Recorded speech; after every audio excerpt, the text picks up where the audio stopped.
Amen. Amen. Nous tous, on a des papas, n'est-ce pas? Yes. Qui n'a pas de père? Personne ne peut lever la main parce que tu es venu de quelque part. On a tous des pères. Aujourd'hui, c'est le 15 juin et le monde entier célèbre la fête des pères. Pourquoi la fête des pères? C'est une question qu'on se pose. Pourquoi la fête des pères? Pourquoi on doit fêter les papas ou les mamans? Quelqu'un a laissé son téléphone, je ne sais pas, c'est pas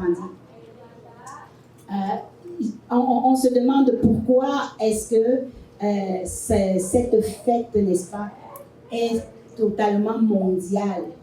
Qu'est-ce qu'il y a dans le Père? Et pour ceux qui sont avec nous depuis, au mois de novembre, j'ai fait toute une série sur le Notre Père qui est aux cieux.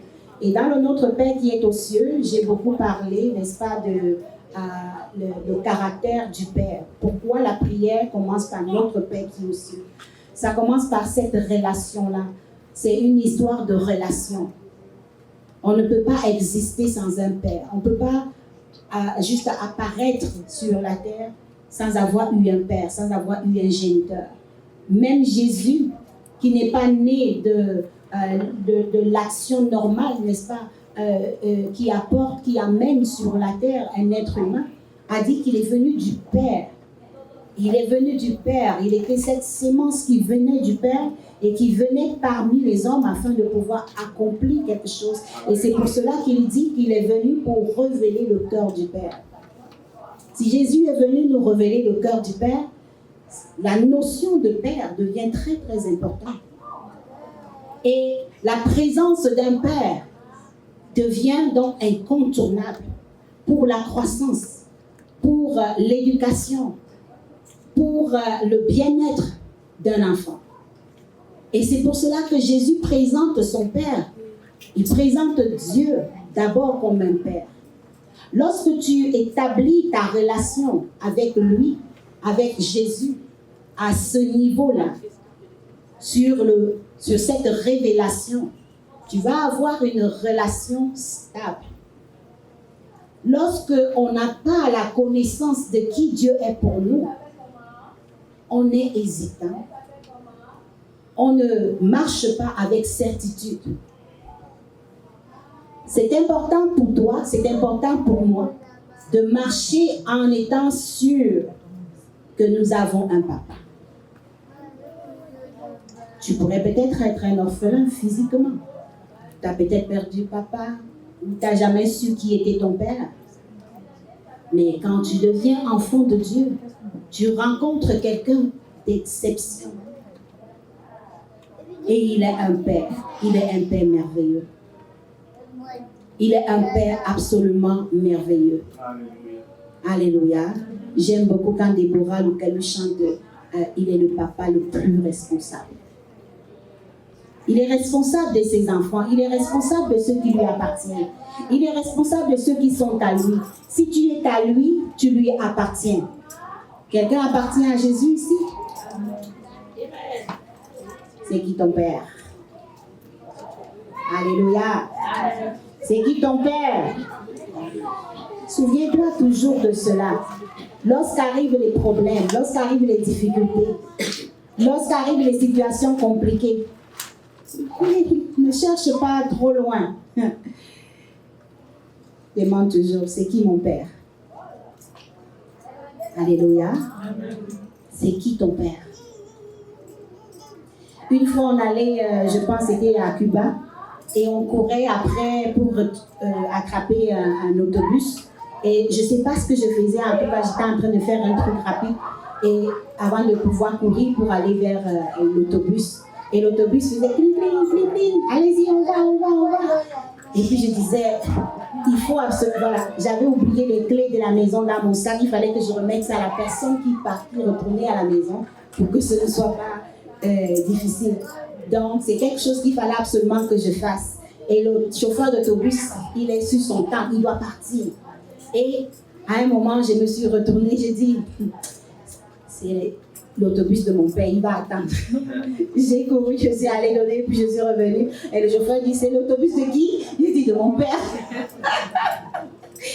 Et c'est devenu la blague, n'est-ce pas, pendant tout le voyage.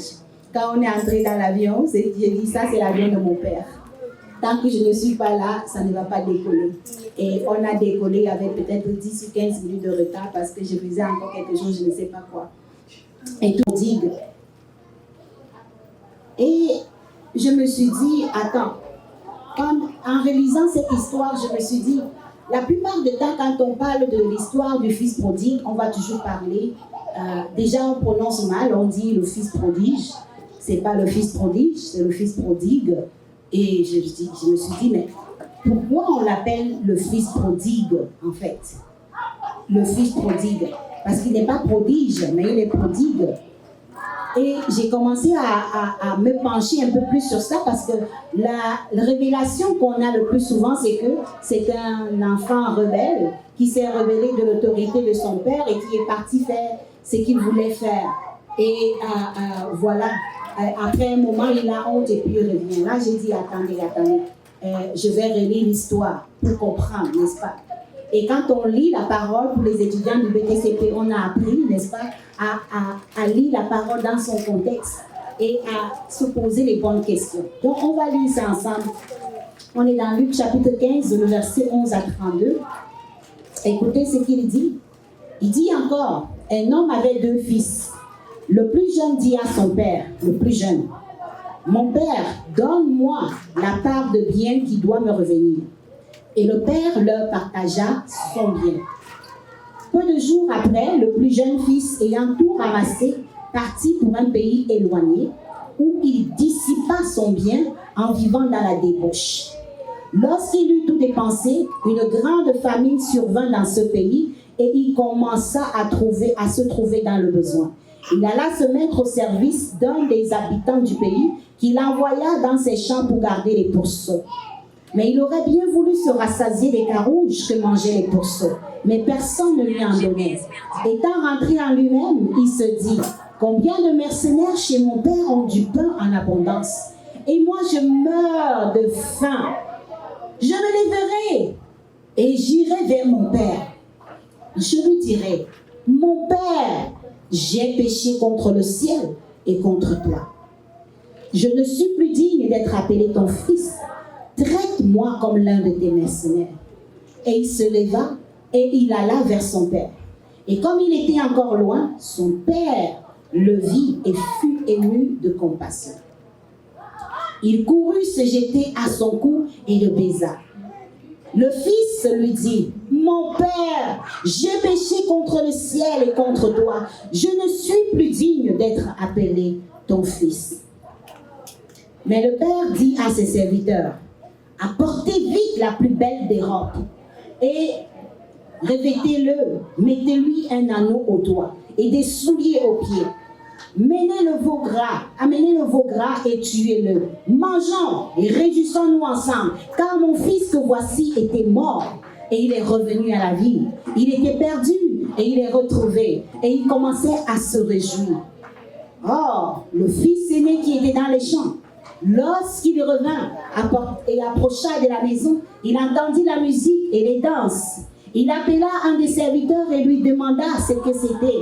Ce serviteur lui dit, « Ton frère est de retour. Et parce qu'il a retrouvé la bonne santé, ton père a tué le veau gras. » Il se mit en colère et ne voulut pas entrer. Son père sortit et le pria d'entrer. Mais il répondit à son père, « Voici il y a tant d'années que je te sers, sans jamais avoir transgressé tes ordres. Et jamais tu ne m'as donné un chevreau pour que je me réjouisse avec mes amis. Et quand ton fils est arrivé, celui qui a mangé ton bien avec des prostituées, c'est pour lui que tu as tué le veau gras. Mon enfant, lui dit le père, tu as toujours été avec moi. Et tout ce que j'ai est à toi. Mais il fallait bien s'égayer et se réjouir parce que ton frère que voici était mort et il est revenu à la vie parce qu'il était perdu et qu'il était retrouvé. Amen. Dans ce texte-ci, je veux qu'on puisse regarder 3 personnes, les 3 personnages principaux qu'on a dans ce tronçon de texte que nous avons. La première personne, on va parler du fils aîné. Le fils aîné La Bible nous donne des informations intéressantes à propos de lui, n'est-ce pas? On dit que le fils aîné, lui, il était toujours en train de travailler pour son père. Il n'a jamais rien fait de pas correct. Lorsqu'il revient des champs, au verset 25, on dit « Or, le fils aîné était dans les champs ». C'est quelqu'un qui était toujours dans le travail, qui faisait exactement ce qu'il croyait que son père attendait de lui. Donc, il fait la chose. On a des frères et sœurs en Christ comme ça, qui se croient investis, n'est-ce pas, de l'appel de Dieu pour faire l'œuvre. Et pour eux, c'est faire. C'est faire. Ce genre de personnes, des fois, deviennent hyper sensibles quand ils voient qu'ils ne sont pas traités, selon eux, de la façon qu'il faudrait. Le fils aîné représente qui? Ça représente tous les, on va dire, ayants droit, entre guillemets, qui sont dans la maison de Dieu et qui jugent qu'ils font la chose qu'il faut faire et que les autres ne sont jamais là où il faut faire, mais ces autres-là reçoivent la bénédiction de Dieu alors qu'ils font n'importe quoi et ils sont en colère. Pourquoi lui il fait ça et puis il reçoit la bénédiction de Dieu? C'est impossible. Moi je sais qu'il a péché. Moi je sais qu'il a fait ci. Moi je sais qu'il a fait comme ci. Et Seigneur, comment tu le bénis? Comment tu peux bénir une telle personne? Le fils aîné, c'est quelqu'un qui est pris, n'est-ce pas, dans le faire au lieu d'être dans l'être. Il est dans les champs. Il est dans les champs. C'est l'endroit où il était pour la plupart du temps. Il ne s'occupait pas tellement de ce qui se passait dans la maison du Père. Il était toujours dans les champs. Le fils aîné, il garde la colère. Il garde ce sentiment d'injustice dans lequel il croit que son père le maintient par rapport à son jeune frère qui, lui, n'est pas à la hauteur, n'est-ce pas, selon ses critères à lui. On va parler du jeune fils. Le jeune fils, qui est-il celui-là? C'est un jeune. Premièrement, il est jeune. Ça veut dire qu'il est probablement inexpérimenté. Il y a des choses qu'il ne sait pas. Il est animé d'une curiosité. Il est fatigué de la monotonie qu'il trouve autour de lui.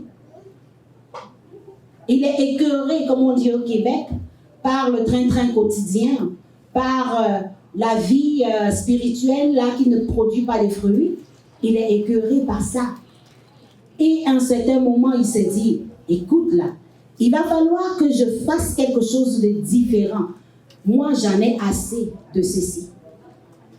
Il dit à son père, ce que j'ai aimé, c'est la façon qu'il parle à son père. Le plus jeune dit à son père. Il n'y a pas un moment où il a dit, le vieux, où il a dit, toi là, j'arrête de te considérer comme mon père. Donne-moi ce que je veux et puis je m'en vais. Ce n'est pas un rebelle, c'est ce que je veux dire. Ce n'est pas un rebelle, c'est un fils. C'est un fils, c'est pour ça qu'on l'appelle le fils prodigue. C'est un fils, c'est le fils de son père et il continue à appeler mon père. Je veux vous amener dans la relation qu'il y a entre ces deux-là. Une relation filiale qui est alimentée par l'amour, par le respect mutuel qu'il y a entre ces deux-là. Quand j'ai réfléchi sur ça cette semaine, j'étais comme, waouh, j'avais jamais vu ça. Ça fait des années que je lis ce texte, j'avais jamais vu ça. Le père dit maintenant au fils, c'est le fils plutôt, excusez-moi, qui dit à son père, mon père. Je me suis arrêtée sur ça. Il dit mon père. Il n'a pas dit, non, ça ne sent pas la rébellion, ça ne frise pas la rébellion. Il dit mon père, voici mon problème. Les choses que je vois là, ça ne m'intéresse plus. La façon que j'observe les choses autour de moi là, ça ne m'intéresse plus. J'ai envie d'aller expérimenter. J'ai envie de faire les choses différemment. J'ai envie de faire quelque chose qui me convient. Le problème de ce jeune homme, c'était peut-être de l'indépendance. Il voulait expérimenter quelque chose par lui-même. Il voulait se défaire de l'autorité qui contraignait en fait ce jeune homme à vivre une vie monotone. Donc, à la fin de la journée, quand je regarde, je dis, est-ce qu'il y avait un besoin dans la vie de ce jeune homme? Oui, il y avait un besoin. Il y avait un gros besoin, c'est celui de briser la routine. C'est celui de pouvoir vivre quelque chose qui va l'exciter, qui va le faire vibrer. Il est jeune. Il est jeune. Et son frère qui est aîné vit comme un vieux. Il vit comme si sa vie était terminée. Parce qu'on voit ça des fois à l'église. Les plus anciens qui vivent dans une certaine routine, dans une rigidité qui fait que ceux qui se convertissent, ceux qui viennent, n'ont pas envie de vivre ça. Ils n'ont pas envie d'être pris dans ce quoi je ne sais. Le jeune homme, il veut expérimenter. Il veut expérimenter. Mais il ne comprend pas les principes. Il ne comprend pas certains principes. Le pauvre, on va le plaindre. J'aime sa phrase. Il dit, mon père. C'est là que ça devient intéressant. Il dit, donne-moi. Donne-moi la part de bien qui doit me revenir. Ça, c'est quelqu'un qui connaissait ses droits. Un fils rebelle ne connaît pas ses droits. Parce que le fils rebelle ne peut pas réclamer. Il ne peut pas. Un rebelle, par exemple, on ne va pas dire un fils rebelle. Il n'y a pas de fils rebelle. Il y a des rebelles. Parce que quand tu te rebelles, tu n'es plus fils. Mais le fils qui connaît ses droits, qui connaît que ça c'est la maison de mon père, j'ai droit à l'héritage là. Je suis son enfant, son ADN est à moi. Donc si je lui demande, il va me donner parce que la relation qui l'unit à moi l'oblige à cela. Alléluia. C'était extraordinaire. J'ai dit, wow, attends un peu là. Il y a quelque chose ici là que j'ai envie de creuser. Il demande à son père, donne-moi. Il n'a pas volé. Il n'a pas volé. Il n'a pas attendu que son père soit détourné pour qu'il vienne prendre, n'est-ce pas, et pour aller faire. Non, il n'a pas volé. Il n'a pas volé. Il a demandé au père. Il a demandé clairement, donne-moi. Et qu'est-ce que le père a fait? Et le père leur partagea son bien. Ça ne ressemble pas à un fils rebelle, à un rebelle, ça. Parce que le rebelle, il va venir plutôt voler ou bien détourner et puis partir en déracinant tout ce que son père a construit. Ça, c'est un rebelle. Mais le fils qui connaît la valeur de ce que son père a, qui connaît, n'est-ce pas, la douleur, le travail ardu qu'il y a dans la gestion de tous les biens de son père, c'est avec beaucoup de respect.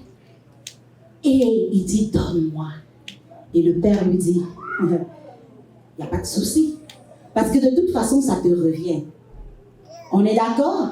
De toute façon, c'est à toi. De toute façon, moi, en tant que ton père, je dois te bénir. Peu importe que tu sois aligné ou pas, peu importe que tu sois bien ou pas, peu importe que tu sois dans le champ ou à la maison, moi, en tant que ton père, je dois être juste. Amen. Ça, c'est le premier caractère de ce père-là qui m'a impressionné. J'ai dit, waouh, il a deux enfants qui ont deux caractères très différents, mais il les aime pareil. Amen.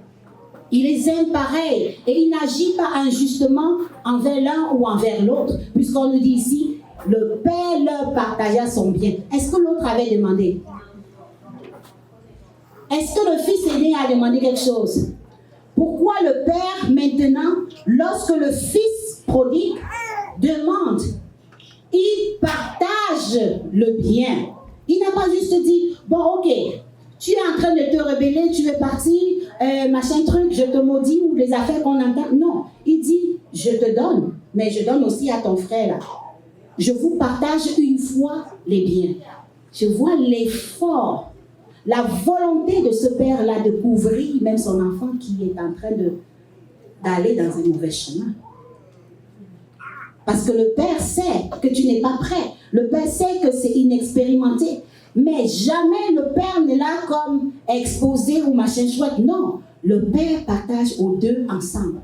Je dis que wow, quelle couverture! Quelle couverture est-ce que ce père-là va maintenant exercer, n'est-ce pas, sur ces deux enfants à la fois. J'aurais espéré que ce soit suffisant. J'aurais espéré que l'autre frère se dise, mais attends là, moi j'ai demandé, mon jeune frère a demandé à partir et papa lui me donne maintenant ma part d'héritage. En temps normal, l'héritage se partage après le décès du possesseur, n'est-ce pas? C'est après le décès de la personne qu'on se partage l'héritage. Mais voilà un père, à cause d'une situation qu'il y a dans sa maison, il décide de partager. J'ai dit, waouh, ça c'est de la sagesse. C'est de la sagesse que pour certains d'entre vous qui sont pères ou qui vont le devenir, il faut prendre cela. Que vous soyez père physique ou père spirituel, prenez cela. Parce que ce sont des attributs du Père. C'est la façon de fonctionner de ce Père-là qu'on voit qui marche dans la justice et qui exerce, n'est-ce pas, dans la justice. Est-ce que le Père est capable? Est-ce qu'il est volontaire en ce moment-là pour donner à son fils, à ses fils, son héritage? Cela signifie qu'en fait, ce qu'il a travaillé, ce dont pourquoi il a travaillé, ce n'est pas pour lui en fait, c'est pour ses fils. On dit toujours ça. Que si je fais tant d'efforts, si je cultive, si je fais comme si j'investis, c'est pour ceux qui viendront après moi. Mais comment alors casser les pieds encore à ceux qui viennent après toi si ça c'était pour eux? Si c'est vraiment pour eux, donne-leur. Donne-leur. Sachant que quand tu as donné, ça te revient.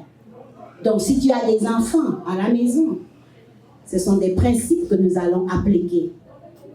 Je me souviens quand mon père devait être décédé, le Seigneur nous avait montré qu'il va bientôt s'en aller. Moi, je l'ai appelé, je dis, papa, le Seigneur me montre que tu as moins d'une année qui te reste à vivre. Est-ce que tu veux donner ton testament avant de partir? Il a dit, oui, je veux donner. J'ai dit, je préfère que tu le fasses quand tu es vivant. Parce que si c'est après ta mort, il y aura des contestataires. Mais quand c'est pendant que tu es encore en vie et qu'on entend ta voix, on va savoir. En fait, toute cette discussion autour du Père a déclenché quand mon téléphone, mon WhatsApp ne fonctionnait plus et je recevais le message qu'il faut que je delete plein de fichiers. Et c'est pendant que j'essayais de deleter les fichiers que je suis tombée sur la conversation que j'avais enregistrée avec mon père.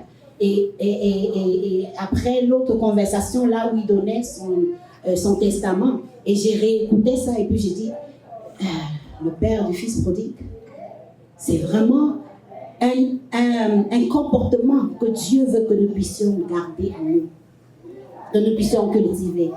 Le fait que c'est sa voix que tu entends, le fait que tu l'entends dire telle chose, je voudrais que ce soit à telle chose, je voudrais que ce soit à tel problème qu'il y a avec telle personne, ranger ça comme ça. Donc, comme il a dit à Ézéchias, tu vas bientôt mourir, donne des ordres à ta famille. Le père du fils prodigue sait qu'il n'est pas là éternellement. Et il sait que s'il ne fait rien, s'il ne met pas de l'ordre dans la relation qu'il y a entre son fils et le frère aîné, ça va être le désordre après lui. Donc, il prend le temps de partager leurs biens. Alléluia. La troisième personne sur laquelle je veux m'attarder le plus, c'est sur ce père-là. Le père, je veux qu'on regarde un petit peu comment on présente ce père-là. Lorsque le fils a tout dépensé, il y a une grande famille maintenant qui est venue. Le fils n'avait pas la maturité qu'il faut. Mais rien ne dit que le frère aîné aurait pu gérer mieux que lui. Rien ne le dit. L'histoire ne le dit pas. On ne nous dit pas que le frère aîné était mieux, n'est-ce pas, que le fils prodigue. Non, on ne nous le dit pas. Tout ce qu'on nous dit, c'est qu'on définit deux caractères bien différents. Et chacun a son côté positif, chacun a son côté négatif. Et l'attitude du père envers l'un ou envers l'autre ne change pas. Ça, c'est un père qui ne fait pas d'injustice. C'est un père qui va être bien avec chacun de ses enfants en sachant qui ils sont, chacun d'entre eux. On nous dit que ce fils-là, il a réfléchi en lui-même. Et il dit, combien de mercenaires dans la maison de mon père ont en abondance. Voilà quelqu'un qui a réclamé, personne ne t'a envoyé. Lui-même, il s'est levé, il a décidé que je pars, il a décidé que papa donne-moi ce qui me revient. Papa lui a donné ce qui lui revient, il est parti dilapider. La dilapidation vient du fait qu'il n'avait pas de l'expérience pour gérer les choses qu'on lui avait données. Maintenant, il se rend compte, ben, j'ai fait une bêtise. J'ai fait une bêtise colossale.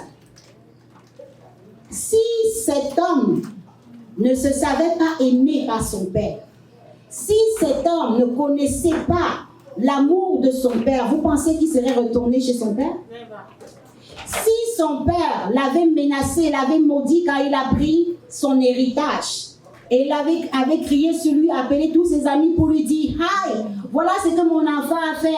Il a pris l'argent, il est allé, il me traite comme si j'étais déjà mort. » S'il avait dit tout ce qu'on entend d'habitude que les gens disent quand les choses comme ça arrivent, est-ce que cet enfant serait revenu? Donc, le fils devient prodigue à cause du père. Le fils devient prodigue à cause de l'amour de son père. Parce qu'il sait que dans ce lieu-là, je suis aimé. Dans ce lieu-là, je ne serai pas seulement toléré. Je serai toujours aimé.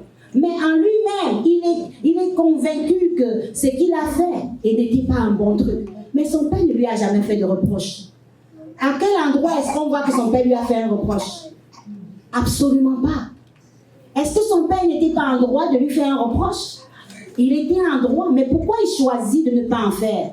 Parce que le père sait, il sait que si je lui donne assez d'amour, si je continue à lui manifester de l'amour, c'est l'amour là qui va le convaincre. La Bible nous dit que c'est l'amour de Dieu qui nous convainc de péché et de jugement.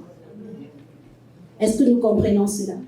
Quand Dieu vient pour changer nos vies, il ne vient pas avec des menaces, il vient en nous démontrant son amour. Et 2 Corinthiens nous dit que c'est ta bonté, c'est ton amour qui nous pousse à la repentance. Et là, il s'est dit, mais j'étais bien chez moi, j'étais bien à la maison. Même s'il y a des choses qui ne se passaient pas comme je voulais, au moins je n'étais pas errant. Comment je peux faire pour rentrer là-bas? J'ai blessé mon père. J'ai blessé aussi le Seigneur parce que j'ai quitté la couverture sur laquelle j'avais été mise alors que je devais continuer à louer le Seigneur, à servir mon Père. Et là, il se met devant son Père, il rentre en lui-même, il réfléchit de cette façon. Et qu'est-ce qui se passe? Un miracle se produit. Il dit, voici ce que je vais faire. Parce que les mercenaires qui sont chez mon Père sont mieux traités même que ce que moi je suis en train de faire ici. C'est qui les mercenaires? Les mercenaires, c'est ceux qui travaillent pour un salaire. Les mercenaires, c'est ceux qui viennent dans un champ et ils disent, aujourd'hui là, on veut travailler, tu travailles, on te donne l'argent, tu pars. Le lendemain, tu veux, tu viens, tu veux, tu ne viens pas. Personne ne va te demander. N'est-ce pas? On a des mercenaires dans les églises, on en a. Ils arrivent, oh, je veux travailler avec vous, mais ils restent pour quand ça les arrange. Et quand ça les arrange plus, ils s'en vont. Mais le Père n'a pas de problème avec eux, ils sont payés, ils sont toujours aimés. Et le style de ce père-là était différent. Il voyait, le jeune homme a vu son père faire, il a vu son père faire quelque chose. Et là, il voit que, mais attends, les mercenaires qui sont dans la maison de mon père sont mieux traités que ce que je vis ici, là. Pourquoi je ne retourne pas? Et il retourne. Et la beauté de la chose, il avait déjà préparé un mea culpa.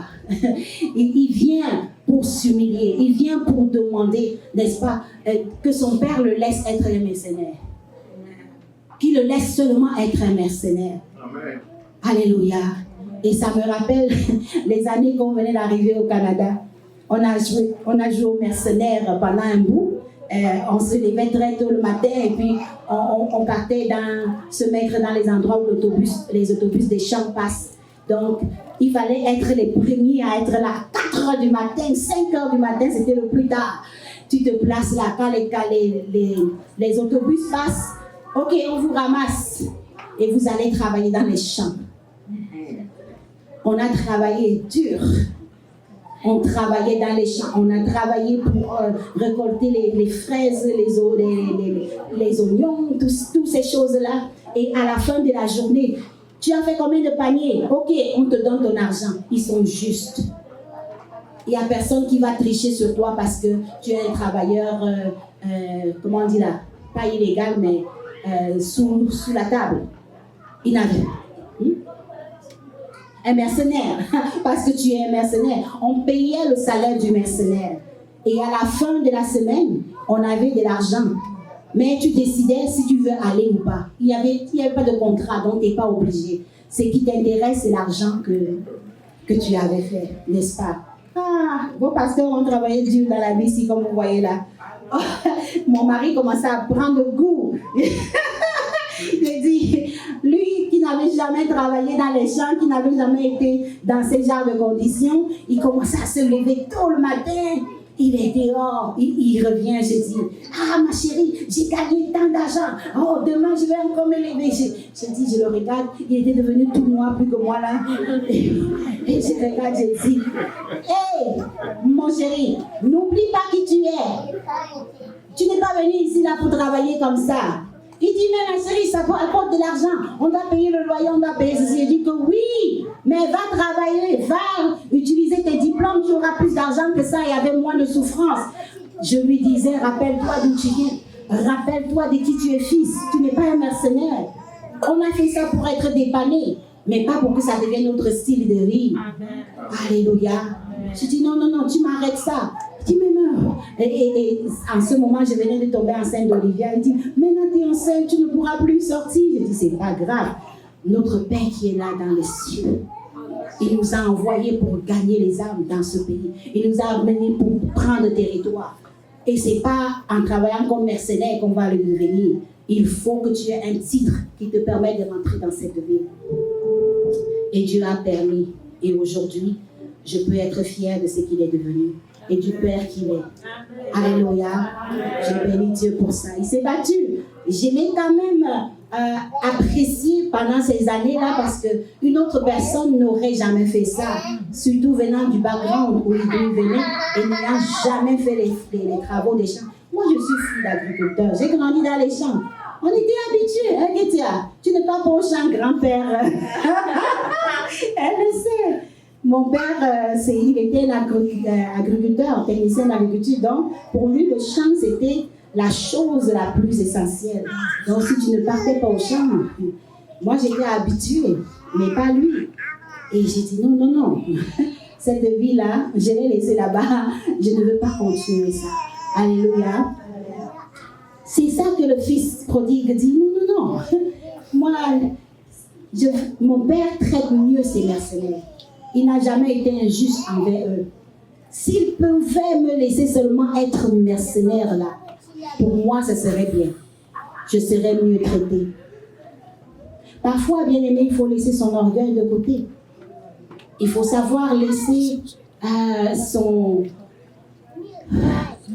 ses droits ou renoncer, n'est-ce pas, à toutes sortes de choses qui pourraient nous arriver et se dire, bon, maintenant que j'ai dilapidé là, maintenant que j'ai mal géré tout ce que j'avais reçu de mon père, ce que j'aime, bien aimé, et que je veux toujours cercler, c'est que ce qu'il est allé dépenser là, il n'a pas volé, c'est son père qui lui a donné. Amen.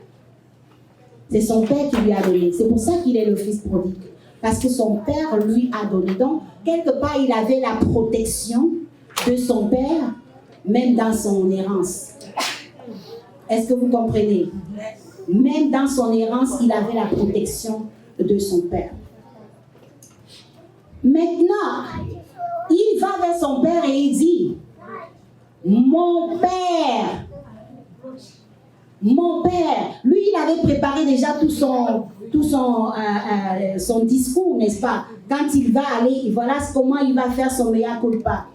Il arrive, écoutez bien, le verset 17.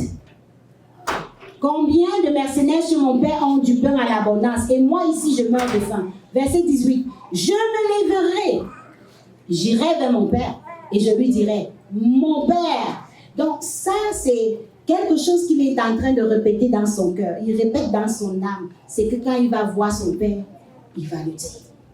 Quand je vais aller là-bas voir mon père, quand je vais arriver devant lui, je vais me jeter à ses pieds, je vais pleurer, je vais dire, papa, s'il te plaît, traite-moi comme l'un de tes mercenaires, s'il te plaît. La grande surprise qui ne convient pas du tout à toute l'histoire, c'est que quand il arrive, son père l'attendait. Alléluia. Est-ce qu'il vient? Donc, imaginez ce papa-là, chaque soir, il fait ça. Est-ce que je le vois venir? Et puis, il rentre, il est déçu. Mais il ne perd pas courage. Il continue de prier. Mon fils, il continue de prier, mon fils. Et il revient. Et ce jour-là, waouh, c'est un miracle. Il regarde. Mais c'est son fils qui est en train de venir. C'est son fils qui est en train de revenir. C'est son fils. Alléluia. Ah, bien-aimé, si vous n'avez jamais perdu quelqu'un qui est important pour vous et que chaque fois vous espérez que cette personne-là va revenir, vous n'allez pas comprendre la douleur et l'espoir en même temps de ce monsieur, de ce père-là. Il regarde, il attend. Et qu'est-ce qui se passe? Il est son fils.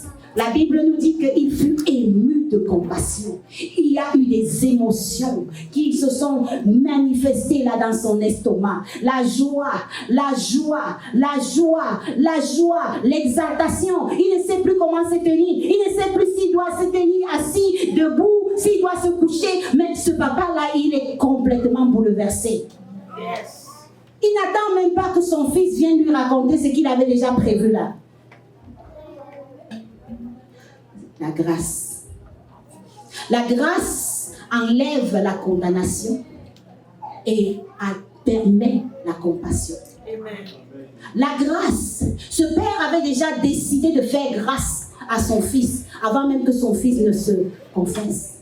Ce père n'a même pas attendu que son fils commence à dire « Oh papa, je suis désolé ». Le père a couru vers lui pour lui dire « Mon fils, tu étais perdu, tu étais mort, maintenant je te vois ». Le père était ému de compassion. Où est passée la compassion? Combien d'enfants sont perdus? Combien de nos jeunes se perdent? Combien de jeunes serviteurs se perdent parce qu'il n'y a plus de pères qui ont la compassion pour eux? Il n'y a plus cette couverture que tu offres à ton enfant. Quelle que soit la condition, quel que soit ce qu'il a fait, ce qu'il n'a pas fait, quel que soit l'état de sa vie, cette couverture parentale ne doit jamais quitter nos enfants.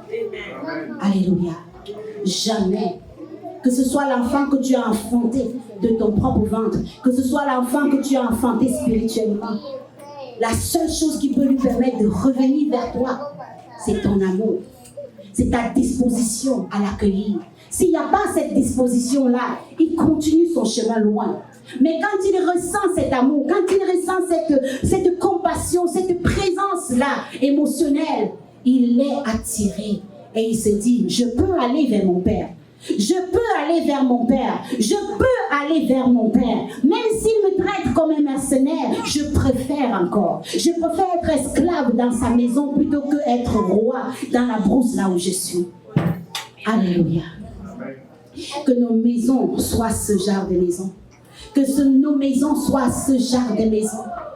Que chacun de vous, en tant que père, que vous puissiez construire ce genre-là d'enclos qui est sécuritaire pour les âmes, qui est sécuritaire pour ceux que Dieu met sous votre direction.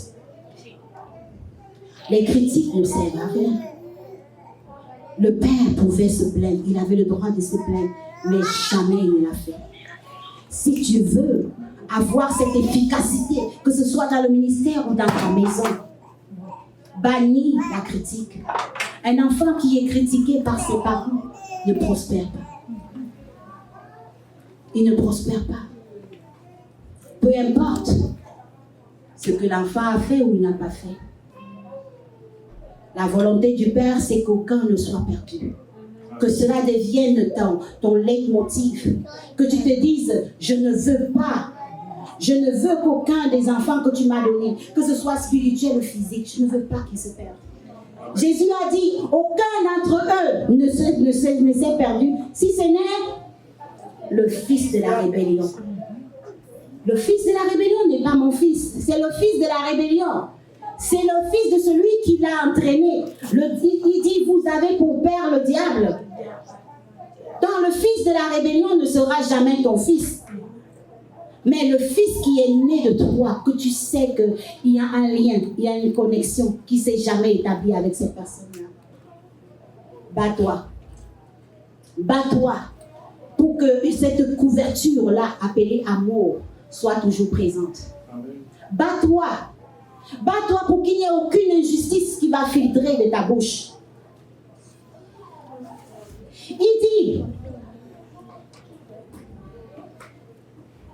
Il commence à parler à son père. Maintenant, après que le père l'ait embrassé, le père l'a déjà embrassé avant qu'il... Le père, il continue, il veut absolument faire ça comme il faut. Il n'est pas sûr, malgré les embrassades de son père, que... parce qu'il connaît son père. Il sait que son père est un papa d'amour. C'est un papa gâteau. Il sait aussi que son père est un père juste. Là, il dit, juste pour être sûr, pardon papa, laisse-moi être ton serviteur. Et son père, qu'est-ce qu'il dit? Son père ne lui répond pas. J'étais étonnée quand j'ai vu ça. J'ai dit, le Seigneur, le père n'a pas répondu à la demande de l'enfant. Mais qu'est-ce qu'il fait? Il pose des actions. Parfois, il y a des actions qui parlent plus que des paroles. Amen. La plupart des temps, les paroles sont paroles et ne deviennent puissantes que lorsqu'elles sont accompagnées des actions. Et parfois, les paroles sont complètement inutiles. On veut voir les actions. On veut voir les actions. Le père venait de lui parler. Le père a dit, ah mon fils, tu étais mort, voici tu es là. Je suis heureux. Mais on dirait que les paroles du père n'ont pas suffi à convaincre le fils. Maintenant, le père passe à l'action. Alléluia. Le père passe à l'action. Le père dit, serviteur, venez ici. Rappelez-vous la condition de ce fils-là depuis un bout. Il travaille dans les champs. Il travaille même pas comme mercenaire, mais comme esclave. Il n'a même pas le droit de manger. Il mange la nourriture que mangent les porcs. Et voilà son père qui dit, amenez-moi la plus belle des robes. Alléluia. Amenez-moi ça là. Lavez mon enfant, habillez-le, mettez-lui un anneau. Et dans la tradition juive, on mettait un anneau à celui qu'on veut honorer. Parce que l'anneau qu'on va te mettre, c'était un sceau pour dire que tu as l'approbation du roi, tu as l'approbation de l'autorité. Le Seigneur venait de le rétablir dans sa position. Le Seigneur venait d'enlever sa honte. Le papa n'a pas juste dit, oui, je te pardonne, c'est correct. Non. Il est allé loin. Il est allé dans les actions. Mon fils, lavez-le s'il vous plaît. Lavez-le, ça veut dire, je vous interdis à vous de parler de ce qu'il a fait ou de ce qu'il n'a pas fait. Ma protection est sur lui. J'efface tout ce qu'il a fait. J'efface toutes ses fautes. J'efface toutes ses incapacités. J'enlève tout cela. Mettez-lui un vêtement nouveau.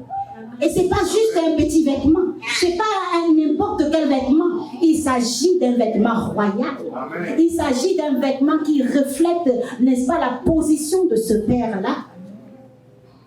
Wow! Ça attire le monde. Les gens courent, ils veulent voir. Qu'est-ce qui se passe? Qu'est-ce qui se passe? Qu'est-ce qui se passe? Il y a quelque chose ici qu'on n'a jamais vu, qu'on n'a jamais entendu. Donnez-lui en plus l'anneau. Et le fils, je me demande si c'était toi ce fils-là, comment tu allais marcher ce jour-là. Tu allais prendre quel genre de démarche vraiment devant une telle magnanimité, devant un tel amour manifesté. Tu méritais qu'on te donne la place au coin là-bas, qu'on te traite comme l'esclave. Mais au lieu de ça, le père le prend et il dit, faites-lui ça, faites-lui ceci. Et il dit quoi? Tu es lui. Tu es pour lui le veau le plus gras. On va chercher le bœuf, là, on va faire le soya. On va briser le méchoui pour célébrer le retour du Fils qui permet la révélation du Père. Amen. Est-ce que vous saisissez ça? Yes. Si le Fils n'avait pas été prodigue, on n'aurait pas compris qui est ce Père-là. On n'aurait pas compris l'amour de ce Père-là, la profondeur de ce Père-là. On n'aurait pas compris l'attitude même de ce Père-là. Quelqu'un l'aurait pris pour un faible. Il n'est pas faible. Il se bat pour ce qui est important pour lui. Il se bat pour ce qui est le plus précieux pour lui. Et ce qui est précieux, c'est son Fils. C'est son Fils. Il dit, mais tu es ce que j'ai de plus précieux. Je vais garder la vie là pour qui? Je vais garder ce machin-là pour qui? Je vais garder ces richesses-là pour qui? C'est pour toi, mon fils. C'est pour toi. Tout ce dont tu as besoin, c'est de revenir à la maison. La seule chose que tu as besoin. Mais pour que ce fils-là revienne à la maison, il a fallu qu'il entende dans son cœur le souvenir de l'amour de son père. Et qu'il voie les actions. Qu'il voie les actions. Au-delà de nos mots, les actions sont importantes. Au-delà de nos mots, les actions sont extrêmement importantes. Ce père-là, aucun de ses enfants ne pouvait le fuir. Et pourtant, on a le fils aîné, qui rentre des champs et qui commence à dire, mais pourquoi il y a la fête ici chez moi? Pourquoi il y a tout ce monde qui sont réunis? Pourquoi il y a tous ces gens qui sont là? Il veut savoir. Et les serviteurs lui disent, ah, tu ne sais pas, ton jeune frère, ce n'est pas un étranger. Ce n'est pas quelque chose d'extraordinaire. Oui, la cérémonie est extraordinaire, mais il s'agit de ta famille. Ton jeune frère qui était perdu est retrouvé. Donc, le serviteur qui annonce ça au frère aîné s'attend à ce que le frère aîné dise, hey, mon frère est revenu. Hey, mon frère, oh, mon père a tellement souffert. Oh, on a tellement cherché notre frère. Il attendait ça. Mais à la place, qu'est-ce qu'il a eu? Hein? C'est pour qui? C'est pourquoi? Et comment? Hein?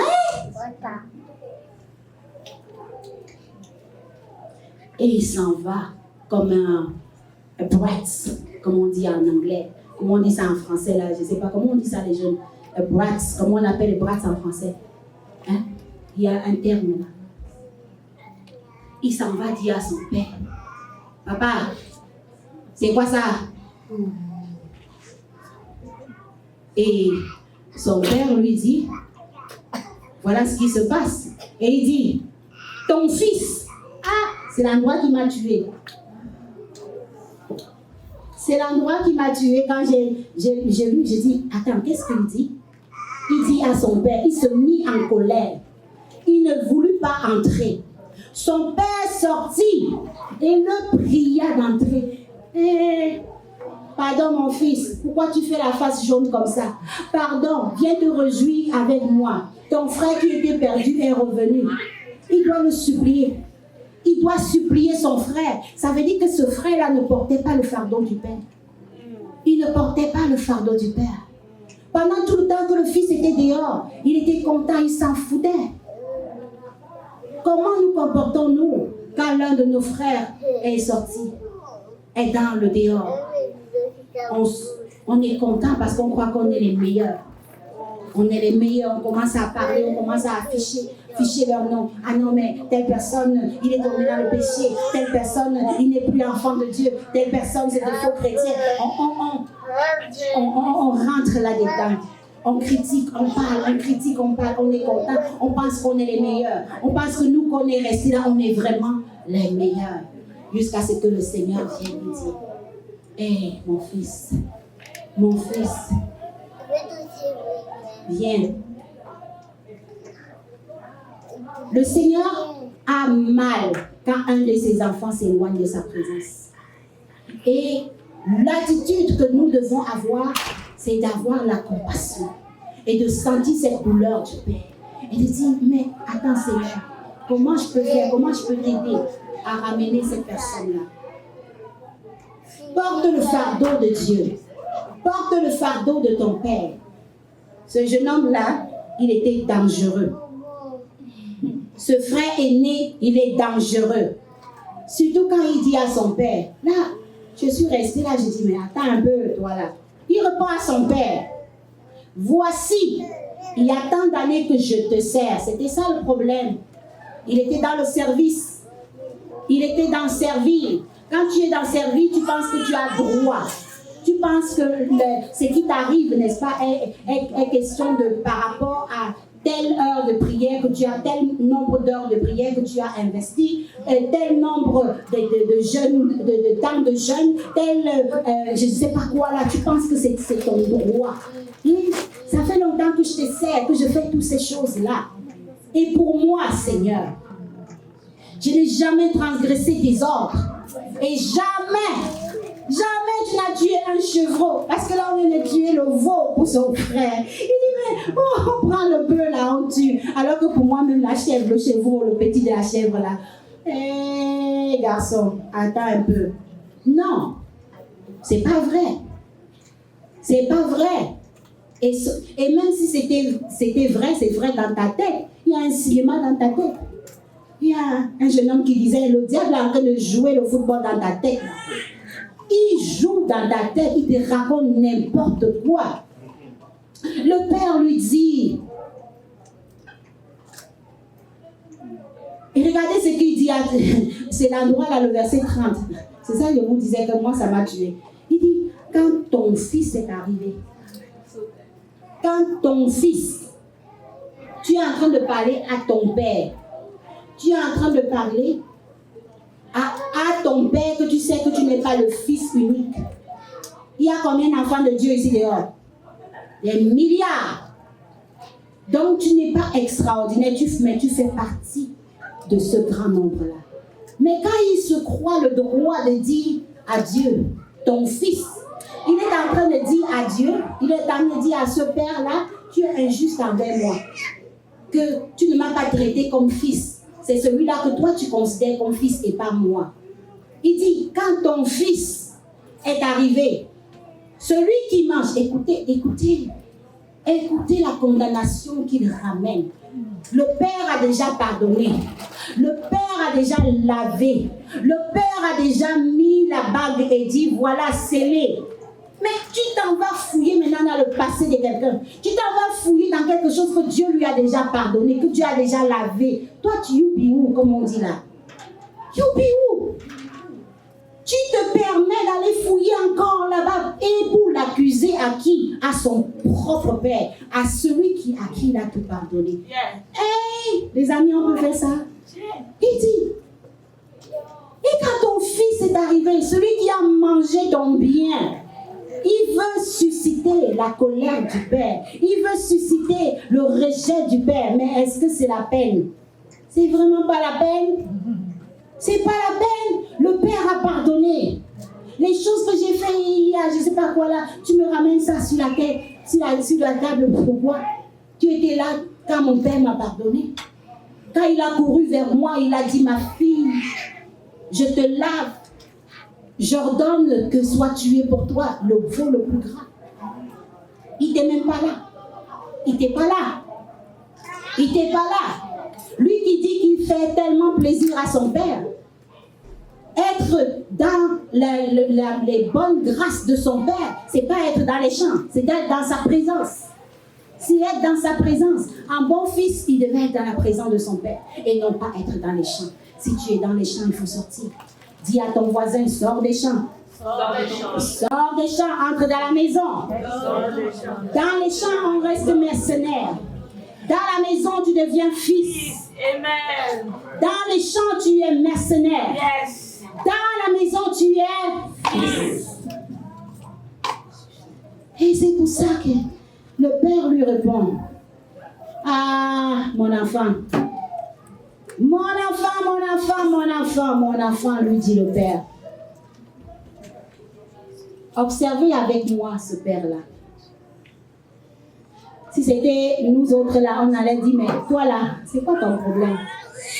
Au nom de Jésus, je chasse, je ne sais pas, de l'esprit de... Je ne sais pas quoi qui est en toi là. Non, non, non, non, non. L'amour du Père est toujours en avant. L'identité que Dieu nous donne est toujours en avant. Il dit, mon enfant, lui dit le Père, tu es toujours avec moi. Et tout ce que j'ai est à toi. Alléluia. Tantôt là, je disais, qui est ton Père? Qui est ton Père? L'or et l'argent lui appartiennent. Alléluia. L'or et l'argent lui appartiennent. Quand j'entre quelque part dans un pays, n'importe où, je mets mon pied et dis, ce lieu m'appartient parce que c'est une terre que mon Père a créée. Alléluia. Partout où tu vas, la présence de Dieu est avec toi. Et le Père lui rappelle cela. Ne suis-je pas toujours là? Ne suis-je pas toujours là? Tout ce que j'ai est à toi. Tu as eu besoin de quoi que je ne t'ai pas donné. Ah Seigneur, depuis que je te sers, j'arrive pas à trouver de mari. Mais celle-là qui était prostituée, elle est arrivée à l'église, elle a déjà un mari. Alors que moi, je suis toujours dans la prière. Je suis toujours dans le jeûne. Seigneur, tu ne m'aimes pas. Tu aimes seulement les autres. Depuis que je suis là avec toi, tout ce que j'ai est à toi. De quoi as-tu besoin? Demande à ton voisin. De quoi as-tu besoin? Si ton voisin ne te demande pas là, de quoi as-tu besoin? Tu as posé la question à ton voisin et à ta voisine? Voilà. Maintenant, tu réponds à ton voisin qui t'a posé la question ou à ta voisine qui t'a posé la question. Tu lui dis, mon papa en a. Mon papa en a. Hey, c'est pas comme ça, hein? Tu fais ça avec un peu d'attitude là. Avec un peu d'attitude là. My father got it. Hein? À l'américaine, my father got it. Allez. Mon papa en a. Il s'agit de quoi? Il s'agit de quoi? Hey, alléluia. Fais ça avec un peu de vantardise là. Mon papa en a. Il s'agit de quoi? De quoi as-tu besoin? De la paix? Il en a. De l'amour? Il en a. Des nouvelles chaussures pour que tu puisses te pavaner? Il en a. Même ça, il donne. Hein? Et de l'argent? Et de l'argent, il donne. Je te dis qu'il donne. Tout. Tu dis, tu te plains qu'on n'a pas tué le chevreau pour toi. Mais tout ce qui est dans l'enclos là-bas, si tu décides de tuer le bœuf, il ne va pas venir te dire pourquoi tu as tué le bœuf. Il va dire mon enfant, tu as l'appétit aujourd'hui d'air. Il y a quel parent qui vient taper son enfant parce qu'il a mangé un plat de riz qui était plus gros que celui d'hier? Je veux voir ce père-là, je veux voir cette mère-là. Hein? Il n'y en a pas. On vient, on dit seulement que hey, aujourd'hui là c'était grave, hein? C'est rentré dans tout ce ventre-là. Et puis c'est tout. C'est comme ça qu'est votre Père. C'est comme ça qu'est votre Père. Ton Père qui est dans les cieux, il en a. Il a quoi? Il en a. Il en a. Alors il dit à ce fils-là, c'est pas la peine de te plaindre. C'est pas la peine de te plaindre, mon fils. Tu as tout. Et le Père lui dit ceci. Mais il fallait bien s'égayer et se réjouir parce que ton frère que voici était mort et il est revenu à la vie. Parce qu'il était perdu et parce qu'il est retrouvé. Le Père ouvre son cœur. Il ouvre son cœur à son fils. Il lui dit la raison pour laquelle je fais tout ça pour lui. C'est parce que quand il est parti là, il est parti avec ce que je lui ai donné. Mais ce qui est le plus grave pour moi, ce n'est pas les biens qu'il est parti avec. C'est la relation que je n'étais plus capable d'avoir avec lui. C'est de savoir que le matin, je ne peux plus lui parler. C'est de savoir qu'il n'est plus dans ma présence. C'est de savoir que je ne peux plus l'appeler. C'est de savoir qu'il ne peut plus venir me demander même un bonbon ou des choses. C'est de savoir qu'il s'est éloigné de moi. C'est ça qui me faisait mal.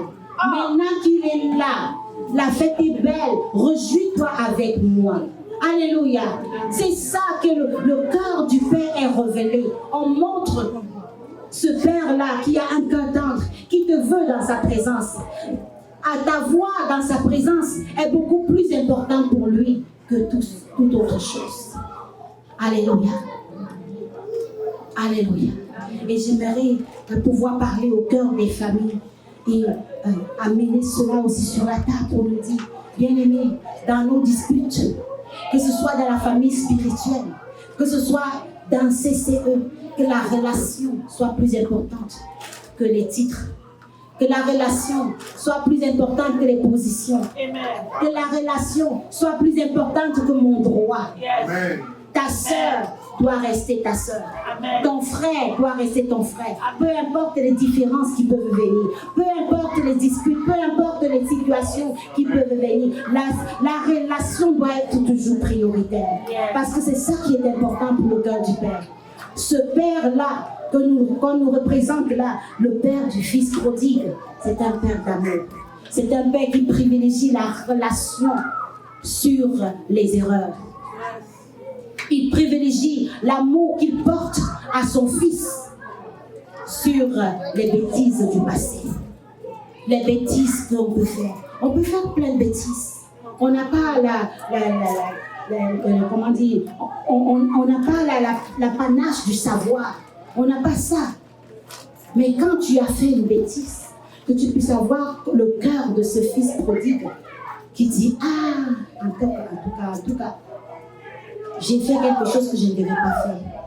Je vais retourner vers ma soeur. Je vais retourner vers mon père. Je vais retourner vers mon frère. Je vais aller lui dire, pardonne-moi. La relation que j'avais avec toi était beaucoup mieux que ce que j'ai maintenant quand je suis éloignée. J'aime pas ça. J'aime pas sentir ce vide. J'aime pas sentir cette situation-là qui me ronge le cœur. Je veux pas ça. Je veux pouvoir être bien avec toi. Et c'est ça que le Père enseigne à son Fils. C'est ça que le Père du Fils prodigue enseigne au frère aîné. Il dit, écoute. Ce qui est important pour moi, c'est pas mes biens qu'il a dilapidés. C'est pas ça. L'argent, c'est quoi? On peut le perdre, on peut l'avoir. On peut le perdre, on peut le réavoir. C'est pas ça qui est important. C'est pas ça. Ce qui est important, c'est cette distance. Cette distance-là qu'il y avait entre lui et moi que je ne pouvais pas supporter. L'angoisse de te mettre chaque soir pour te demander, est-ce qu'il vient mon fils? Est-ce qu'il va revenir? Et aujourd'hui, on a plusieurs parents qui souffrent dans leur cœur parce que l'enfant s'est éloigné. Ton enfant s'est éloigné. Tu souffres, tu peines, mais tu ne sais pas exprimer cela. Au lieu de l'exprimer dans les bons mots et de dire à l'enfant, j'aime pas la distance qu'il y a entre nous. J'aime pas cette séparation que je vois entre nous. Au lieu de faire cela, on utilise les mauvaises façons de faire. On blâme, on critique, on maudit. Ça, c'est comment on appelle ça, la crème des réactions des êtres humains. On maudit, on prend les réseaux sociaux. Non. Ayons le cœur de ce Père-là qui a compris ce qui est le plus important. Il a compris le plus important. Si c'est le Fils prodigue, il va répondre à ton amour. Il va sentir que c'est un lieu sécuritaire là où il peut venir. Et si c'est le Fils aîné, il va commencer à comprendre que non, ce qui importe au Père, ce n'est pas ce que tu fais pour lui, mais c'est la relation que tu as avec ceux qui l'aiment. Est-ce que vous comprenez ça? La relation que tu as avec ceux que le Père aime. Je répète encore. Le Fils prodigue, c'est de regarder comment il fait pour retourner vers son Père parce qu'il sait qu'il est toujours mieux traité. Il est accepté par son Père. Le Fils aîné, c'est de savoir que chaque être humain, chaque enfant de Dieu est important aux yeux de Dieu. C'est de savoir que quand quelqu'un s'éloigne de la présence de Dieu, ça fait mal au cœur de Dieu. Quand quelqu'un tombe dans le péché, ça fait mal au cœur de Dieu. Quand un serviteur tombe dans une chose qu'il ne devait pas faire, ça fait mal au cœur de Dieu. Ce n'est pas un sujet pour toi pour détruire la personne. Ce n'est pas un sujet.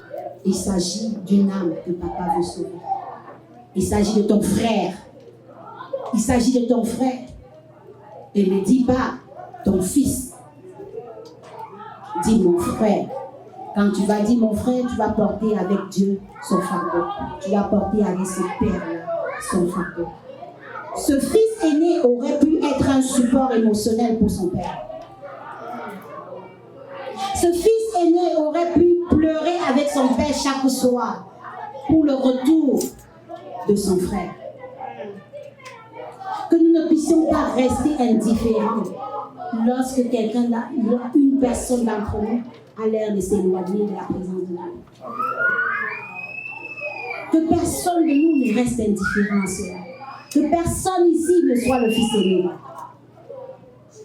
Et si nous sommes le fils aîné, qu'on embarque dans le fardeau du Père. Tu dis, Seigneur, donne-moi ton fardeau. Je veux porter ton fardeau. Je veux porter le fardeau de mon frère. Je veux porter le fardeau de ma soeur. Je veux porter ce fardeau. Alléluia. Et nous allons venir ensemble à la présence de Papa. Et je prie surtout que chacun de nous puissions avoir ce cœur du Père qui va privilégier la relation sur les actions. Qui va privilégier la relation sur les erreurs. Qui va privilégier la relation sur les excuses même parfois.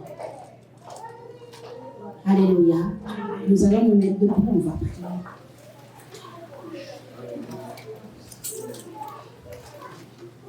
Alléluia. Je ne sais pas où tu te trouves aujourd'hui. Est-ce que tu es dans cet endroit où tu cherches le cœur du Père? Ou tu es dans cet endroit où tu t'es endurci?